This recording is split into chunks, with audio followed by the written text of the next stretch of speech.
Hello साथियों, नमस्कार। आप सभी का स्वागत है सभी एकेडमी यूट्यूब चैनल पर। साथियों, उम्मीद करता हूं आप सभी स्वस्थ होंगे, मस्त होंगे और अपनी आने वाली परीक्षा की तैयारी बहुत अच्छे तरीके से कर रहे होंगे। साथियों, आज का जो हमारा प्रैक्टिस सेट वो 12वां प्रैक्टिस सेट है। इससे पहले साथियों हमने अपने चैनल पर 11 प्रैक्टिस सेट अपलोड कर दिए हैं उत्तर प्रदेश सामान्य ज्ञान के, और साथियों हमने उसकी अपने चैनल पर प्लेलिस्ट भी बना दी है। अगर आप चाहते हैं उन्हें देखना तो जाकर देख सकते हैं। साथियों, आप वीडियो को पूरा देखा करिए और आपके 20 क्वेश्चन में से कितने क्वेश्चन सही बने हैं प्लीज़ कॉमेंट्स के माध्यम से जरूर बताया करें। साथियों, 11वें प्रैक्टिस सेट में हमारे बहुत सारे साथियों ने कॉमेंट्स किया है, जिसमें कि गिरधर जी हैं, उन्होंने 20 क्वेश्चन में से 18 क्वेश्चन सही किए हैं, बहुत बड़ा स्कोर है। और यूनिक लाइफ जी हैं, उन्होंने भी 18 सही किए हैं। और अमित जी हैं, उन्होंने भी 18 सही किए हैं 20 में से। और युबिन मिष्टी हैं, इन्होंने भी 20 में से 18 सही किए हैं। और रजनीकांत पटेल प्रयागराज जी हैं, इन्होंने 19 सही किए हैं 20 क्वेश्चनों में से। तो साथियों, आपका स्कोर जो है अभी तक का बहुत बढ़िया जा रहा है सभी साथियों का, ठीक है। तो ऐसे ही कॉमेंट्स करते रहें और वीडियो को पूरा देखा करें। और आपको वीडियो पसंद आ रहे हैं तो प्लीज़ वीडियो को लाइक और चैनल को सब्सक्राइब जरूर कर दिया करें। तो चलिए साथियों, बिना टाइम वेस्ट के वीडियो को शुरू करते हैं। साथियों, वीडियो का पहला क्वेश्चन पूछा गया है, डॉक्टर भीमराव अंबेडकर संग्रहालय एवं पुस्तकालय स्थित है। कहाँ पर है? रामपुर में, आगरा में, लखनऊ में या फिर कानपुर में? बताइए कहाँ पर स्थित है डॉक्टर भीमराव अंबेडकर संग्रहालय एवं पुस्तकालय।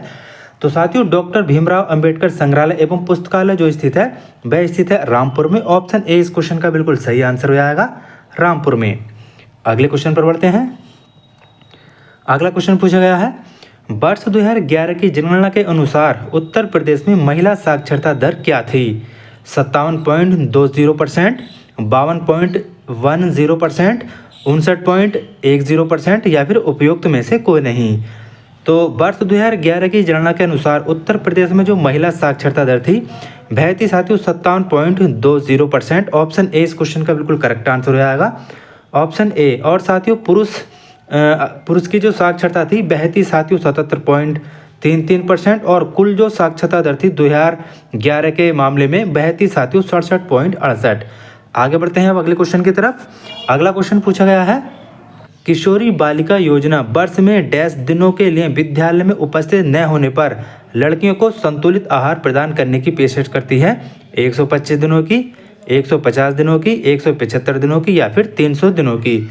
तो साथियों, किशोरी बालिका योजना वर्ष में 300 दिनों के लिए विद्यालय में उपस्थित न होने पर लड़कियों को संतुलित आहार प्रदान करने की पेशकश करती है।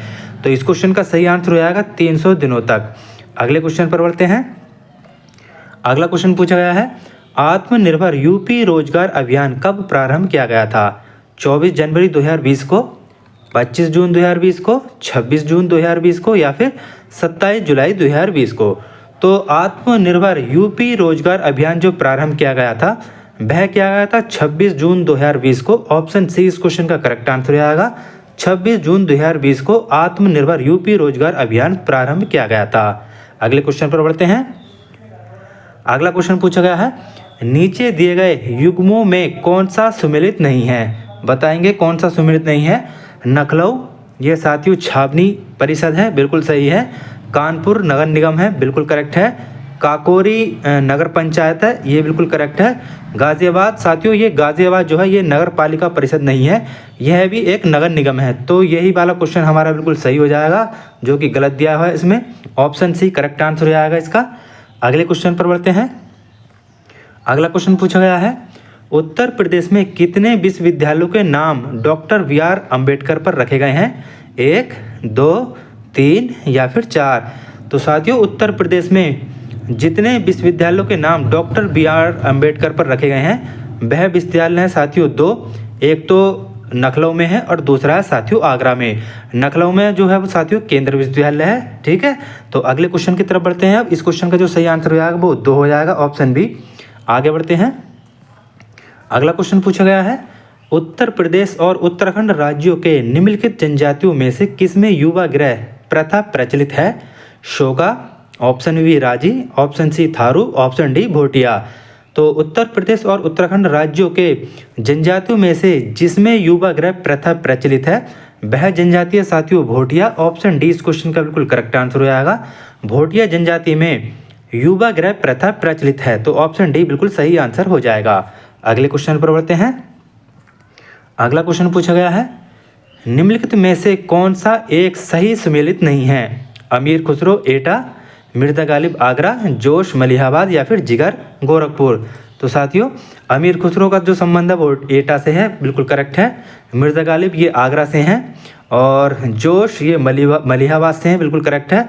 और जिगर जो है साथियों ये गोरखपुर से नहीं है, बल्कि इनका जो संबंध है वह मुरादाबाद से है। तो ऑप्शन डी इस क्वेश्चन का बिल्कुल सही आंसर हो जाएगा, ऑप्शन डी। ठीक है, अगले क्वेश्चन की तरफ बढ़ते हैं। अब अगला क्वेश्चन पूछा गया है, रामनगर बनारस में रामलीला का मंचन कितने दिनों तक होता है?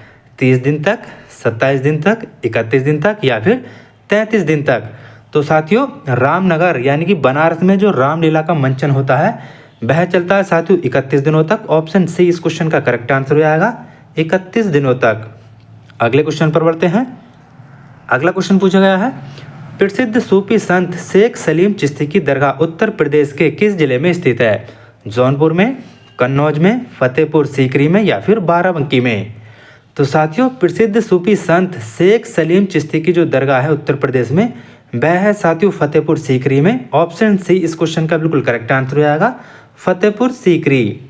अगले क्वेश्चन पर बढ़ते हैं।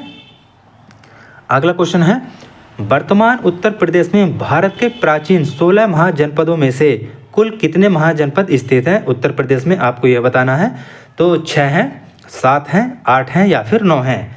तो उत्तर प्रदेश में जो वर्तमान स्थिति के अनुसार जो महाजनपद हैं 16 महाजनपदों में से वह साथियों 8 हैं। ऑप्शन सी इस क्वेश्चन का बिल्कुल करेक्ट आंसर हो जाएगा, 8 महाजनपद वर्तमान उत्तर प्रदेश में स्थित हैं। अगले क्वेश्चन की तरफ बढ़ते हैं। अगला क्वेश्चन पूछा गया है, यमुना एक्सप्रेसवे है ऑप्शन ए नोएडा से ग्रेटर नोएडा तक, ऑप्शन बी ग्रेटर नोएडा से आगरा तक, ऑप्शन सी लखनऊ से आगरा तक या फिर ऑप्शन डी आगरा से प्रयागराज तक? तो साथियों यमुना एक्सप्रेस जो है वह ग्रेटर नोएडा से आगरा तक के बीच में है। तो ऑप्शन बी इस क्वेश्चन का बिल्कुल करेक्ट आंसर हो जाएगा। और साथियों यमुना एक्सप्रेसवे को ताज एक्सप्रेसवे के नाम से भी जाना जाता है और इसकी जो लंबाई है वो है 165 किलोमीटर है। तो ऑप्शन बी इस क्वेश्चन का बिल्कुल करेक्ट आंसर हो जाएगा, ग्रेटर नोएडा से आगरा तक। अगले क्वेश्चन पर बढ़ते हैं। अगला क्वेश्चन पूछा गया है, उत्तर प्रदेश में पाए जाने वाले प्रमुख खनिज हैं तांबा एवं ग्रेफाइट, लाइमस्टोन तथा डोलोमाइट, रॉक फास्फेट तथा डोलोमाइट या फिर उपयुक्त में से कोई नहीं? तो उत्तर प्रदेश में जो पाए जाने वाले प्रमुख खनिज हैं वह हो जाएंगे साथियों लाइमस्टोन और डोलोमाइट। ऑप्शन बी इस क्वेश्चन का बिल्कुल सही आंसर हो जाएगा, लाइमस्टोन और डोलोमाइट। अगले क्वेश्चन पर बढ़ते हैं।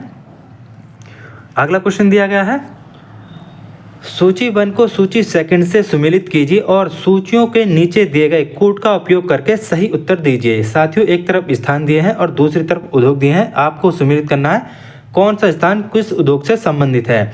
तो साथियों चुर्क जो है ये है संबंधित है सीमेंट से, यहाँ पर सीमेंट होता है। और फिरोजाबाद चूड़ियों से यानी कांच का सामान भी होता है यहाँ पर।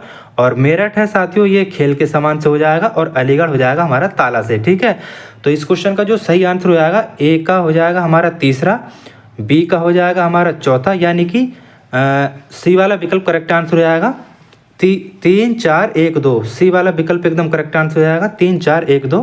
अगले क्वेश्चन पर बढ़ते हैं। अगला क्वेश्चन पूछा गया है, उत्तर प्रदेश में कृत्रिम रबड़ कारखाना अवस्थित है? उन्नाव में है, मुरादाबाद में, गाजियाबाद में या फिर बरेली में? तो उत्तर प्रदेश में कृत्रिम रबड़ कारखाना जो अवस्थित है वह साथियों बरेली में। ऑप्शन डी इस क्वेश्चन का बिल्कुल करेक्ट आंसर हो जाएगा, बरेली में कृत्रिम रबड़ कारखाना अवस्थित है। अगले क्वेश्चन पर बढ़ते हैं।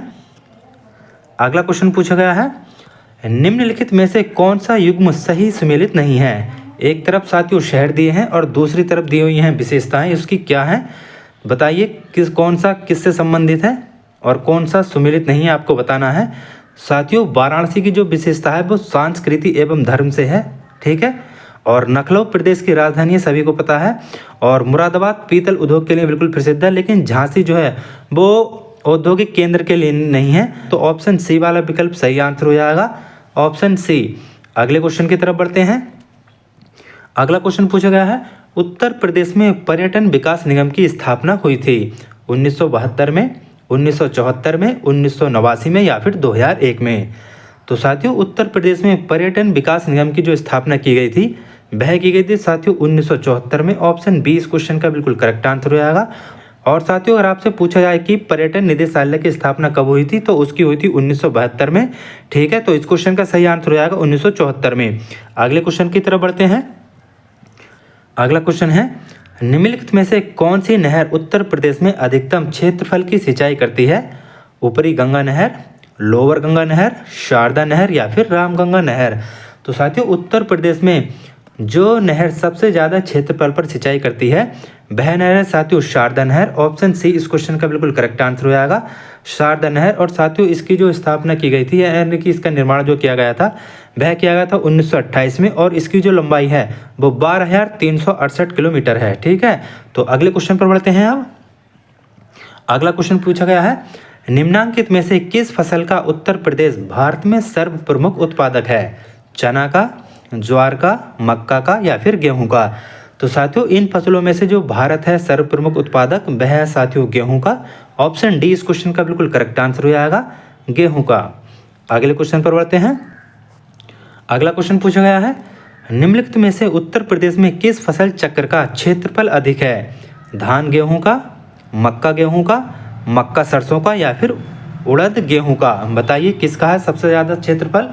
तो साथियों उत्तर प्रदेश में जिस फसल चक्र का क्षेत्रफल अधिक है वह फसलें साथियों धान और गेहूं। ऑप्शन ए इस क्वेश्चन का बिल्कुल करेक्ट आंसर हो जाएगा, धान और गेहूं। तो साथियों ये थे 12वें प्रैक्टिस सेट के 20 इंपोर्टेंट क्वेश्चन।